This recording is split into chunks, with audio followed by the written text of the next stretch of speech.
Thank you very much. It's a pleasure to be here. My story can be summed up in a word. I am a beetle. Not that kind. It's a beetle spelled with a D. Now, a beetle is a very old office. It originated in medieval universities. The beetle had various duties. Some would be familiar to you today. The beetle takes attendance. It assists in classroom management, checks classrooms and schedules and signals the end of class. That was before clocks and bells performed this function. Collects fines and fees, keeps rolls of scholars and with license to teach. Participate in ceremonial dress in academic processions and on other occasions. Always relating to management or security, not instruction, and often represents the college to outsiders when wearing a uniform providing information. Well, we don't wear those robes anymore, and I don't carry around a mace around campus. So times have changed, but I would then assert, have they really? Let me introduce you to Heraclitus here from Ephesus. This is 500 BC, and he is acknowledged as having said that the only thing that is constant is change.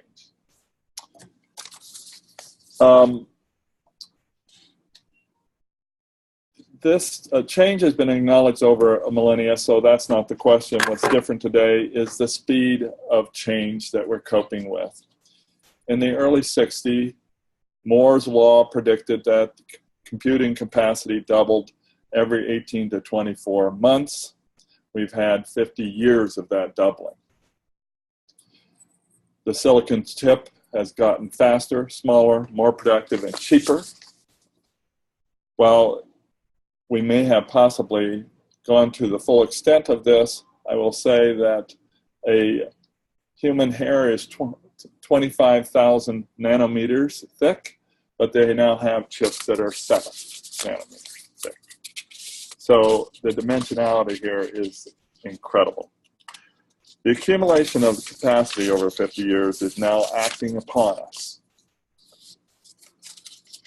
We've all seen it. It's a great disruptor. So I think the question today is, if we were to start over today, would we do things that we're doing presently, or would we do different things? And how urgent is this? Now, let me just pause a moment and ask, how many of you have relationships with your beetle? And how engaged is your beetle in this work? Would you say a great deal? Raise your hands. Mildly interested? Does not have the capacity to even think about it.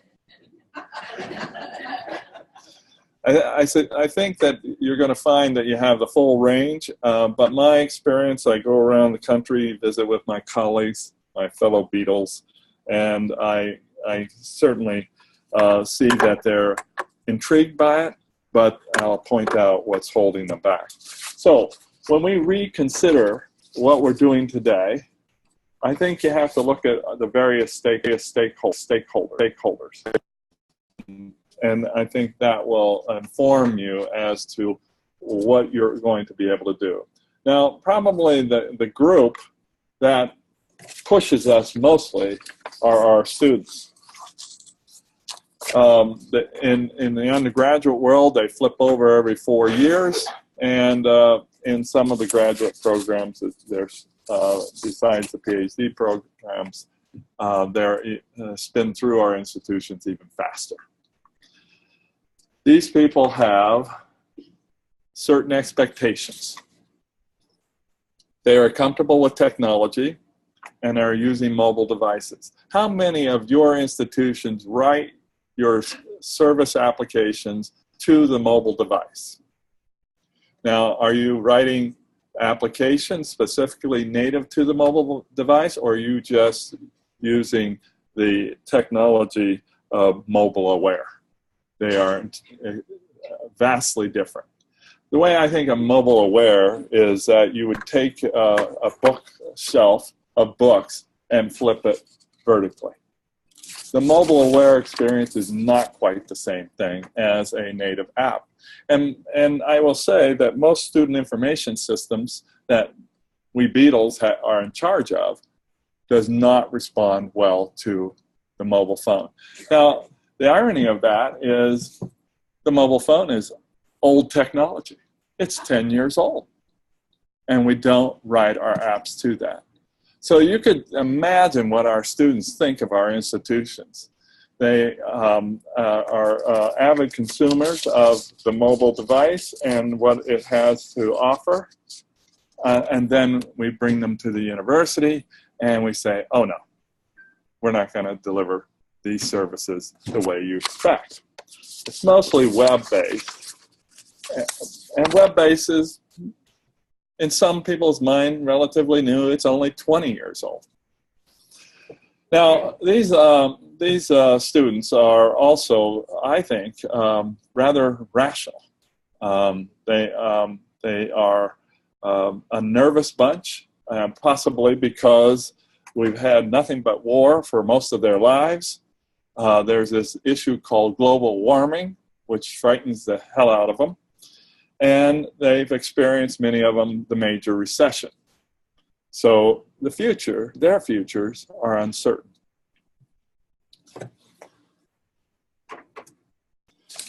These millennials and Gen Zs, they are engaged in social media.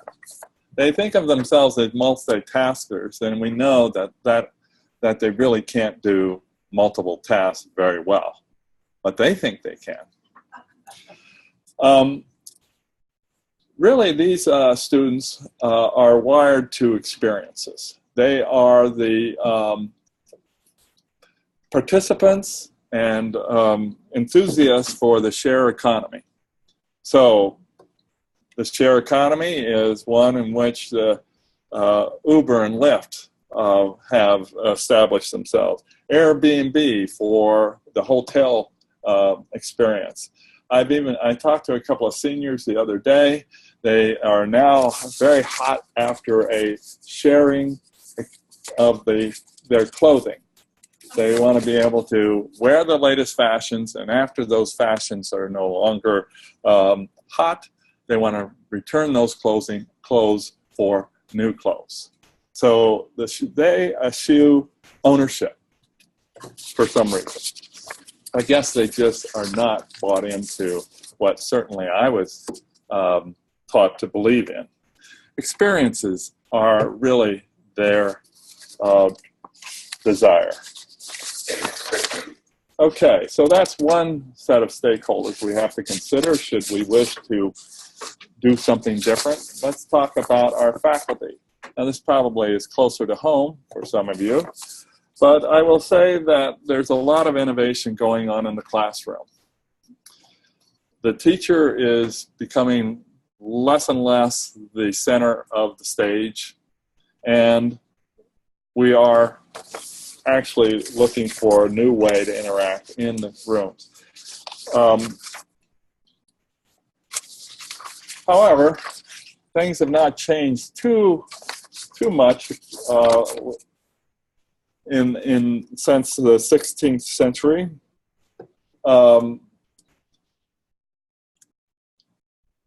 We still have classrooms that look like this. You know, the problem today is that if you were going to change the way you teach, let's say go to a much more engaged and active learning environment, you would have a huge problem on your campuses. The square footage required for students in a lecture format is about half of what it takes to accommodate them in an engaged format, in an active learning format. So just imagine if every instructor at your institution wanted to be this progressive, active learning teacher, you would have one of the biggest crises on your campus because you wouldn't have enough space for that activity. So we can come to these meetings and we can talk about how important it is to have an engaged student body, but we don't have the capacity to do it. So this is going to be something for the administrators at your institutions to consider. It's certainly going to, and this might be why sometimes you go to your registrar and he or she starts to wince, because it's a scheduling problem, a huge scheduling problem, and they just don't have solutions for it. So if you wanted to start over today, you would have to actually change some of the architecture on your campuses. And I know that we are doing some of that already. This is an engaged or active learning session. You see how much room it takes compared to lining them up in rows and columns with a single teacher at the helm. Okay, now, the most exciting part, and it relates to pedagogy and active learning, I just stumbled upon about 18 months ago. And I don't know if you're familiar with it, but it really has to do with cognitive sciences. The way I stumbled on it is that I received the gift of having the Office of Accessible Education report to me. And I didn't know very much about it. At first, I just thought it was serving physically disabled individuals. But then I became introduced to the students that are learning disabled. Of course, they don't like that term anymore, so I won't say it again. They like learning difference. And these individuals do actually have some strengths in learning that are different from what you would consider the norm, and they have some weaknesses. And so the challenge that we have is to level the playing field for them, emphasize their strengths, and diminish their weaknesses. Where that seems to have really resonated, and I don't know if you're familiar with this organization, it's called CAST. It's an acronym for Center for Applied Science, Science Technology. It's a CAST.org, and they've been working for the last 3 decades in establishing what needs to be done to help students with learning difference. And I was struck by this analysis in cognitive science. Active learning attempts to engage the entire brain. So the first part is the what of instruction. Now this is how we gather facts, categorize what we see, hear, and read, identifying letters, words, and the author's style. It's a comprehension exercise. Now we're probably pretty strong in that in our traditional pedagogy, is that you come in and you receive the information. It's the what of the discipline or the what of the subject.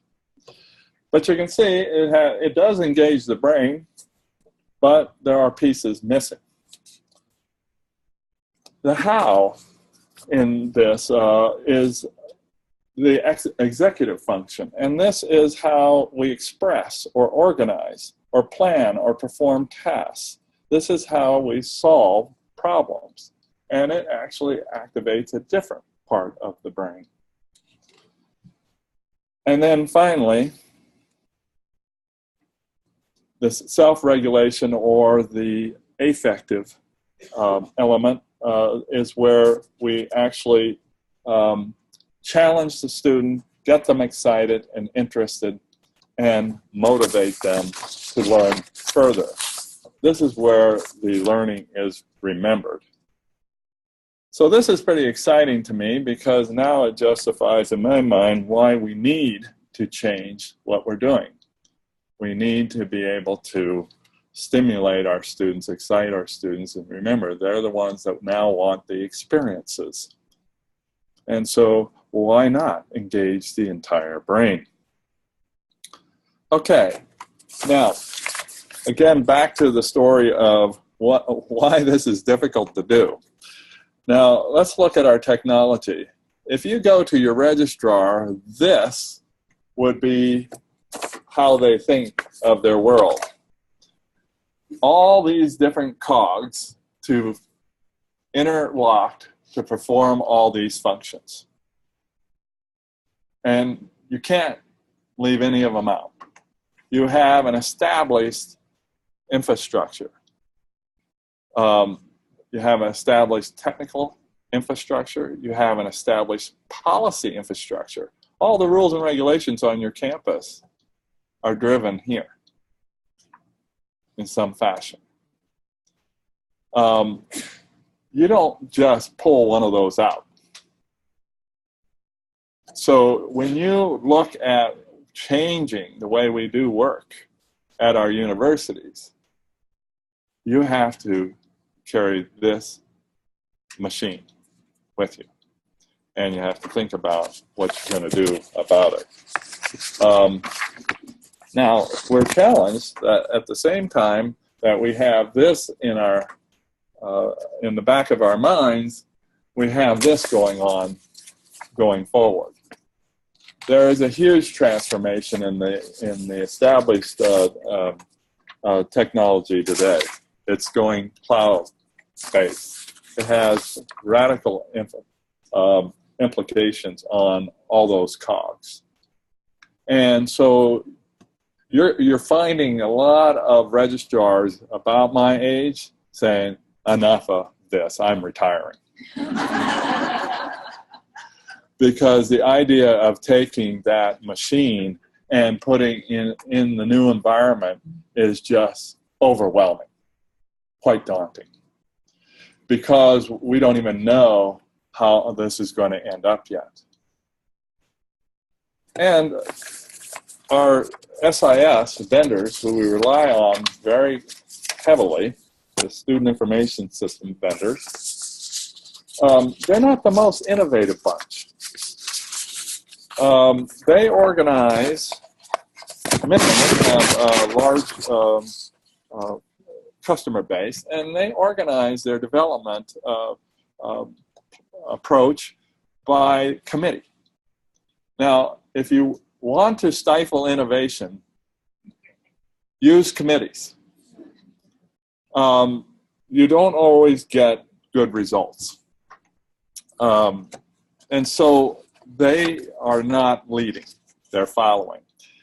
And, you know, I can understand that, because why make a bet and fail? Why not wait until it becomes established and then implement? This is one of the problems I have with best practices. Because by the time they're best practices, they're obsolete. It takes a long time to become a best practice. And if you're following best practices, then you're likely not innovative. Now, that's just my opinion, but it does challenge the way we think about changing. Okay, so let me talk about my registrars, my beloved, my kin. Here's how we represent learning today. Now, some of you have heard me say this before, but I think it's true. This is the record of everything the student forgot.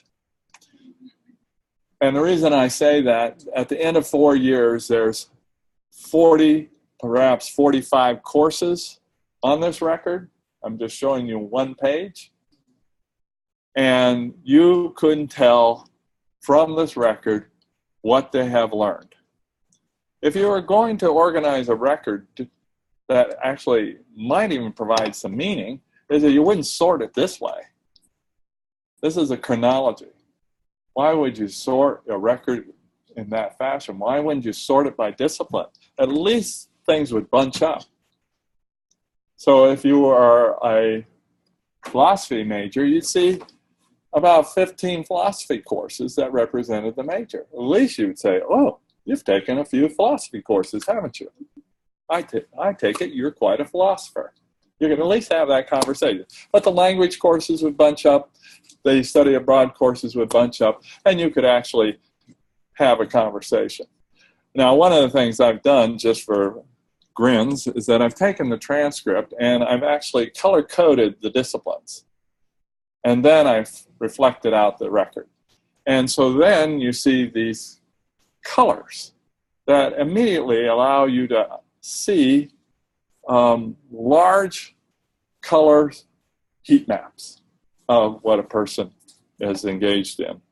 And so you can imagine that you could have a conversation of, you've got a lot of red. Tell me about that. Or you could say, wow, you have a rainbow-colored record. You must be really experiencing the full breadth of our curricula. But you would have a conversation that would be very apparent, and incidentally, quite a right brain kind of exercise, because you could size up what a person is doing within 15 seconds using a visualization such as that. This one doesn't help you. Now, I know why we did this. And the registrars are guilty in this. We've been around for over 100 years, and we've codified this. This is the way that the record is supposed to be presented. And moreover, we established that you only get one record, nothing else. Now, you say, well, what about the diploma? Well, we fixed that too. We said, well, that's not an official record. That's a celebratory document. So we've really now boxed it in. This is the official record, which doesn't say anything to anyone else except one party, and that is the faculty. Now, the faculty like this because they know the curriculum, and they know where you should be at any given point in the curriculum. So when they see it as a chronology, they can say, I see the progression of your development. And when they look at a record for graduate admission, they do want to see what you've been exposed to. And then they're going to make judgments about whether you're ready for the next step, the more in-depth study. So this serves a very important purpose. So I'm not an advocate of getting rid of this, but I think it should be subjected to its place. And we should be thinking differently. Now, one other thing that, as an observance, this record is being used less and less. And how we know is that many of your universities, I might ask you for a show of hands, how many of you charge a fee for this record? Yeah. That is the most obnoxious thing you can do. Now, I can tell you just from, well, I mean, I know how that fee was created. I was there. So it was created because in the early 70s, the post office kept raising its rates for mailing. And some of us at that time were on budgets, biannual budgets, sometimes from the state. And we were always in shortfall because they kept increasing our costs. So we said, well, it's not terrible to just offer a fee to just recoup the expense of mailing these documents, because at the time it was all paper-based, right? Well, somewhere in about the 80s, MBAs descended onto our universities and made us into businesses, and they said, oh, you have a revenue stream. So you can bring in money using this mechanism, and of course we'll cut your budget in proportion to that revenue stream. And so the fee was, became a much bigger problem. And now today, with the average indebtedness somewhere in the $29,000, to ask a student to pay for their record just seems incredibly tone deaf to me. Now, I've gone on the circuit and I've railed against this, and I've gotten some of our fellow registrars to push very hard in their institutions to switch that.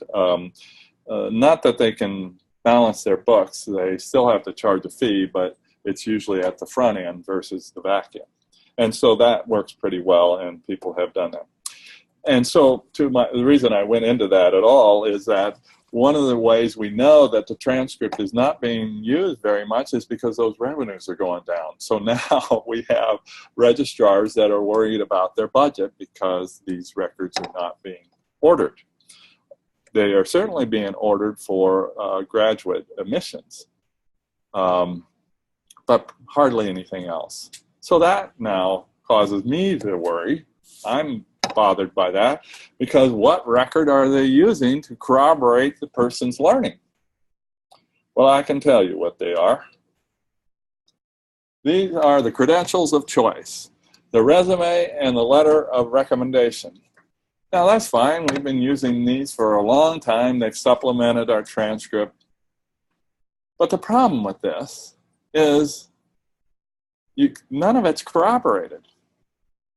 You can say anything on these two documents, and believe it or not, some people do.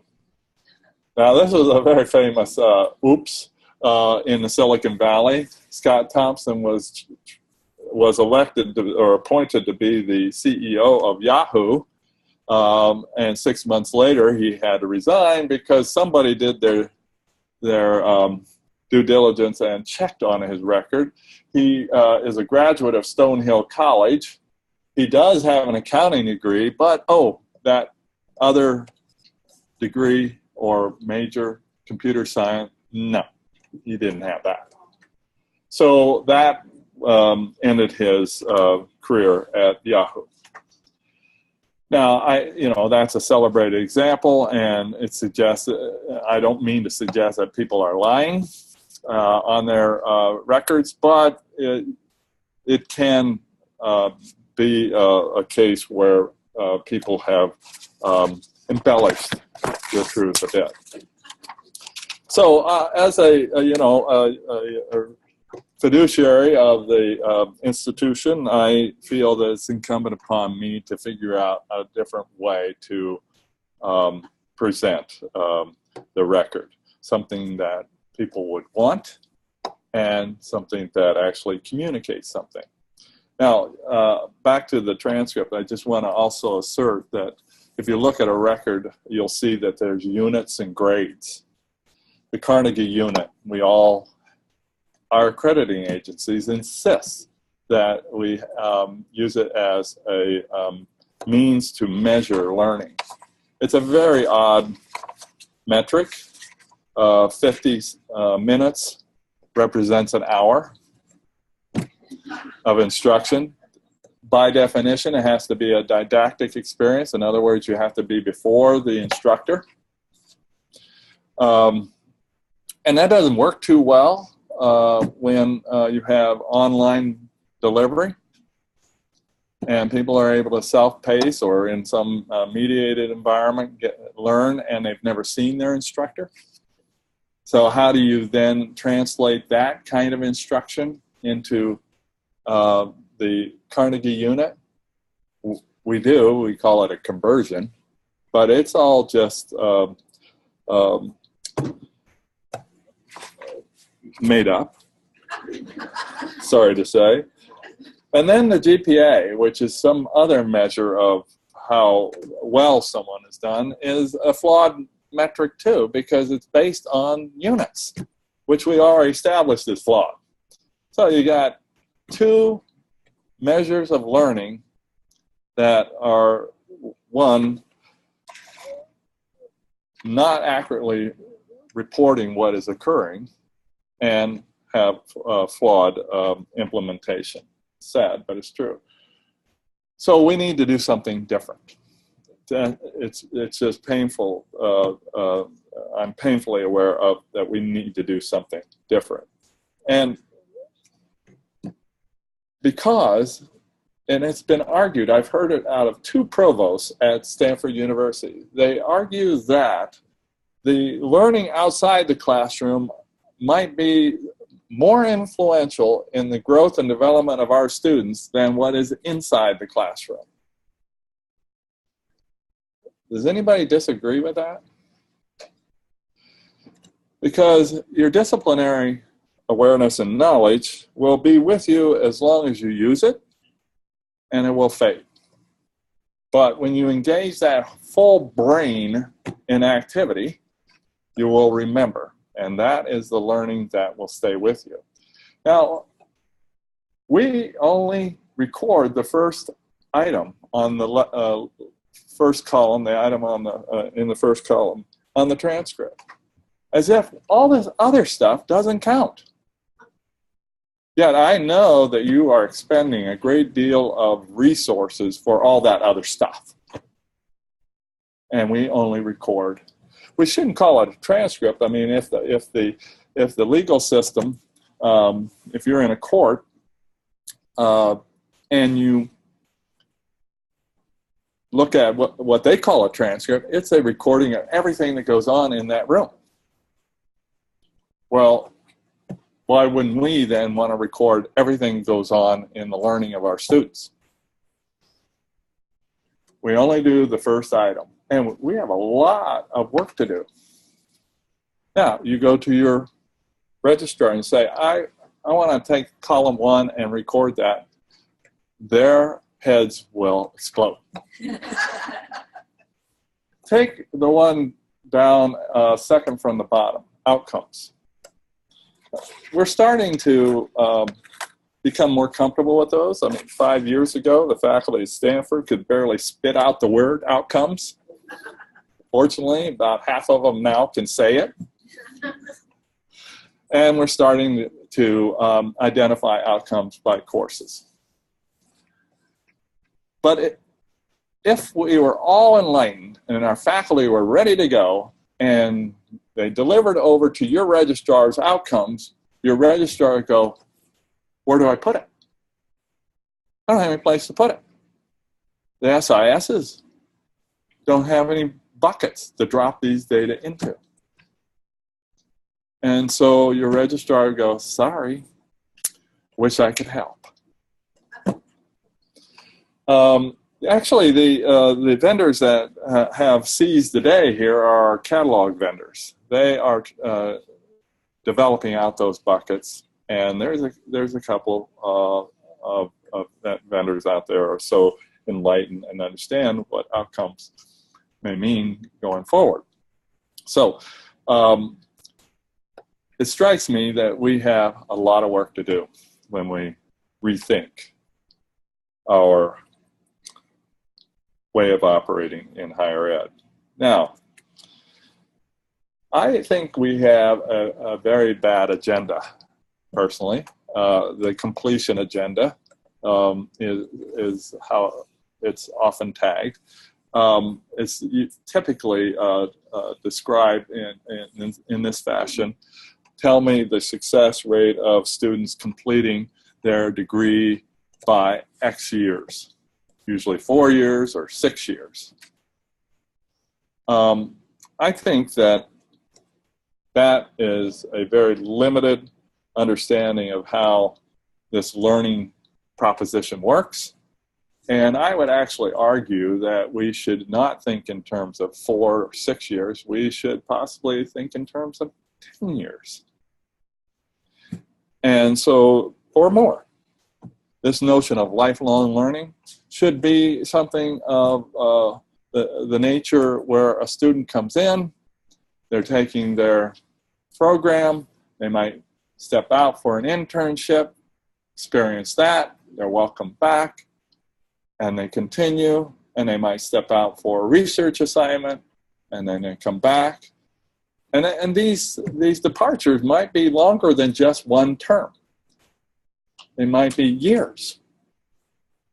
So if you have a completion agenda of 4 years, well, you are basically saying, no, that experience should be limited, and usually 15 weeks, sometimes a full year. If you're study abroad, a full year. We sometimes allow for that. But many times our policies are such that you shouldn't be leaving our institution for too long. And when you come back, we're going to run you through the gauntlet in order to get you back in. I think that we ought to be, have a longer period of time, and there should be some fluid movement in order to get those experiences. Now, why do I think this? It's not really that scientific. I have millennial kids. And I have to say, my son is turning 32, and I honestly have to say he's finally figured it out, what he wants to do. And we know that from some of the cognitive science that your brain is not even completely matured until, 26 to 28, maybe more towards 28. So why push these people out too quickly is the judgment. So we've actually tried to conceive what we could do to encourage this lifelong learning. So we've developed what we call this learning pyramid, which is the idea of trying to bring together the way we do business and the policy and governance structure to different levels of learning. So at the top of the golden pyramid, that's where our faculty determines the curricular engagement. Typically, it's recorded out on the transcript, and it culminates into an official certificate and an official degree. That's currently how we operate. But I discovered a couple of years ago that our adventuresome faculty were issuing hundreds of certificates, but they were not being recorded on the record. They were creating these little paper documents as evidence of learning and handing them out to students after they've experienced their programs. We didn't have any system of record to record these. And so we couldn't either support the students that were participating, and we couldn't refute someone that claimed that they participated. So that was a serious liability for us, a reputational liability. And so we've decided to try to rein them in and get them recorded. And in doing so, we found that there were, some really good programs being offered by our schools to our graduates, mostly. And they were actually thinking in terms of a lifelong education. So now we're trying to codify that a bit and make sense of it. This is a work in progress. So the idea is that you have some programs where you might not even know the participant. They paid a fee, they came in for a weekend, and they experienced some kind of update, let's say on cybersecurity, but because it's their business or they have a profound interest in it, you probably could be assured that they learned something that they cared about. But you didn't document it, and there was no assessment. That's one level. That's the base level. And you go up the pyramid, you'll find identity proofing, you'll find assessment, and you'll find rigor. And the latter is to represent stackable credentials. You could actually imagine that programs, a combination of programs, could lead to another credential that might be representative of more in-depth understanding. So we are operating on this. It's a difficult proposition to get across, but we are making progress, and mostly by our executive education wings are really embracing this. Now, when you do this, then of course you have to have new representation. these things below the golden pyramid are not in a transcript. So you have to think differently. So we have. So not too many years ago, 2015, we actually did establish that the diploma could be a credential that you could certify. We created the certified PDF diploma, and that's available today. And roughly half, by the end of the year, roughly half of the AAU, I kind of keep track of them because that's my sort of cohort, half of them will actually be issuing a certified electronic PDF diploma.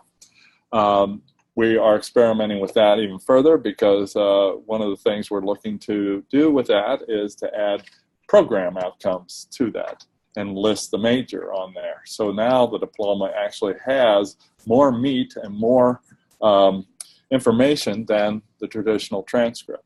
So we're trying to establish the diploma as a useful document. Typically, I imagine how it would be used is that if you have a position that you're applying for that requires a degree, you would use this instead of a transcript to verify that you've completed the degree. But in the area below the golden pyramid, what we've been working on are these electronic certificates. Now, they look like a typical certificate. You could print this, but we also are representing it as a certified PDF as well. But then we did a couple other things. PDFs can also serve as a container. And so you can actually put data in that container. And so then we went to our Post-Secondary Electronic Standards Council. I don't know if you've ever heard of them, but they are a standards body for higher ed. Been around for 20 years. It is the fave of registrars. We use them to exchange all kinds of data. We have data standards there. And so we created an XML standard for the certificate. And so now the information regarding what was learned in the program is now formatted in XML and embedded in that PDF. That's what the representation over to the right is supposed to be, is the embedded data. That means that the document is machine readable. Now, who wants to read that? Who cares about that? Well, I imagined maybe there will be a day where you will be with your employer might sponsor you in programs. You know, today, if they sponsor you in a program, they get you, the enlightened employee, and nothing else. This way, they could actually read the data, put it in your personnel record, and now they have an asset that they can mine themselves. And they could determine what are the skills and capabilities of their workforce. What a fresh idea to understand what your workforce can do for you. So that was the grand scheme of embedding the data in this form of representation. Now the other thing, I see a circle, we have a serial number on these, and so you can take that serial number and go to a website of ours that's in our domain, and you can then key it in and you can get the validation. You can actually read what it is this person has learned, and usually in program and course outcomes. The little image on the lower left is my attempt at a badge. Now, you probably have heard a little bit about the badge movement. It started in 2008. Mozilla was the prime mover around it. It spun off to the Badge Alliance. Now, IMS Global is running the Badge Alliance. If you say badges with your faculty, most of the time they wince. They don't like that concept, because it harkens to rudimentary, fundamental skill development. So my counter-narrative is, that's my stamp, the cognitive skill stamp. and it looks like a little stamp. Now, it is also a PDF, and if you were to click on that particular image, it would actually take you to the same validation page that the serial number also executes. So you could actually read what the skills that are represented by that image. Well, all of this is to say that, as I described, that our metric for learning needs to change, and we need to focus on changing how we represent learning. And right now, the only way I can imagine doing it is providing explicit statements about the skills, knowledge, and abilities that people are acquiring. There may be a better way later, but right now this seems to be something that we should be doing. We need to get our infrastructure in place in order to capture it, and then once we capture it, we can represent it. I was involved in the Comprehensive Student Record Project that was sponsored by Lumina. It was awarded to NASPA and ACRO, ACRO being the Professional Association for Registrars.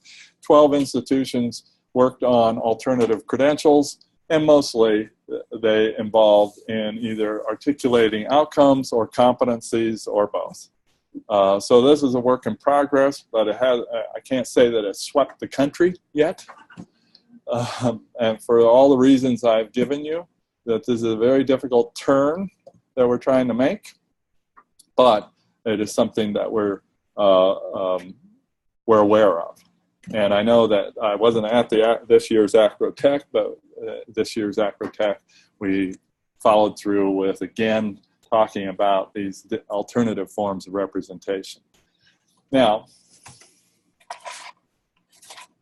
what does this have to do with AAEEBL?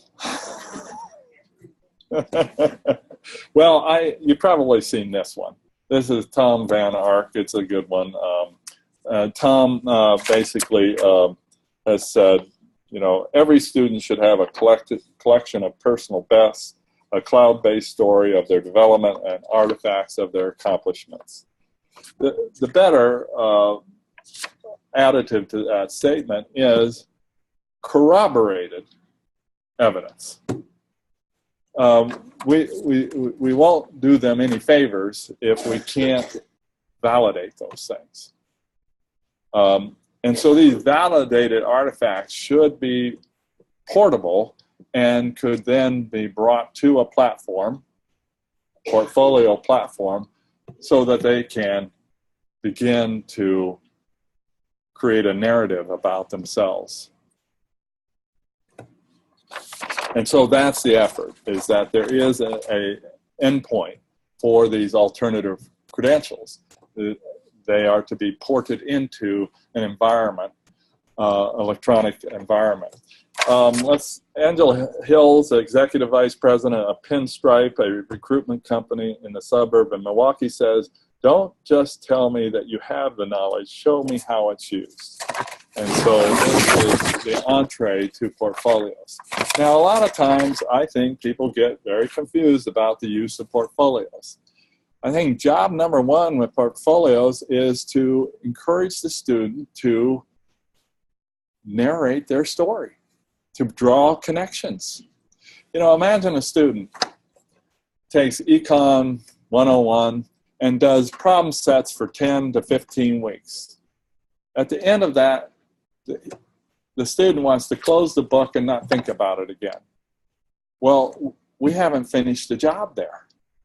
How do those problem sets relate to anything that the student is doing?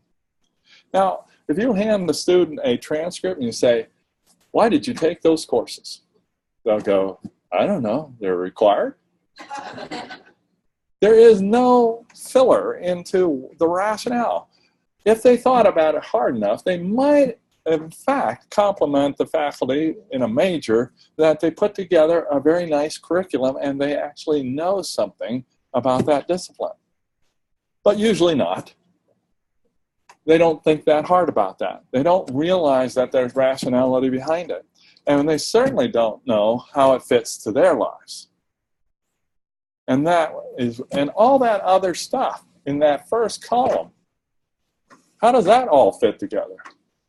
Now, where are these students going to put all the connective tissue of their experience together? Well, when they're 32, they'll put it together.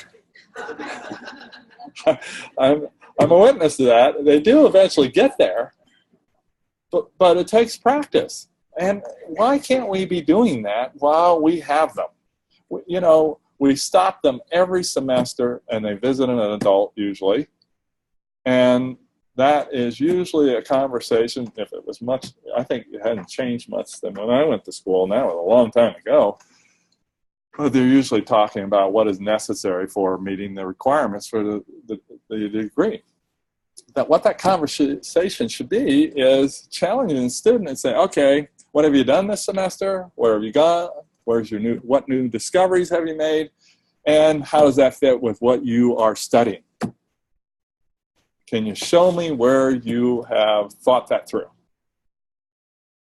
So I personally believe that the portfolio is essential for creating a coherence for students. And they won't do it without some help. It takes practice. It's like good writing. It takes practice. Making the brain work in this way doesn't come by accident. Now, maturation helps. And a few lifelong experiences does help. And so by the time they are 32, they might have figured that out. But why can't we do it sooner? So I think portfolios are about storytelling. And, you know, I bring to your attention something that Terry Rhodes wrote in a newsletter. He pointed out the book of Randy Bass and Brett Einem, Open and Integrative, Designing Liberal Education for the New Digital Ecosystem. In there, there was a notion that actually portfolios can help the institutions focus on how to integrate, make meaning and learning in ways that also yield efficiencies and cost savings to higher rates of student retention, graduation, engagement. So there's a claim that portfolios can actually help the institution as well as helping the students. And they're arguing for integration. And I think that's important. Whether the students share this with another person outside, a third party, that is an individual decision. Where I think the most important benefit of this is in the transformation of the individual, him or herself. Now, just as a wrap-up, I was just struck the other day reading the San Francisco Chronicle, and there was a story about Adobe. Now, Adobe, if you've been following them, has been limping along for a decade or two,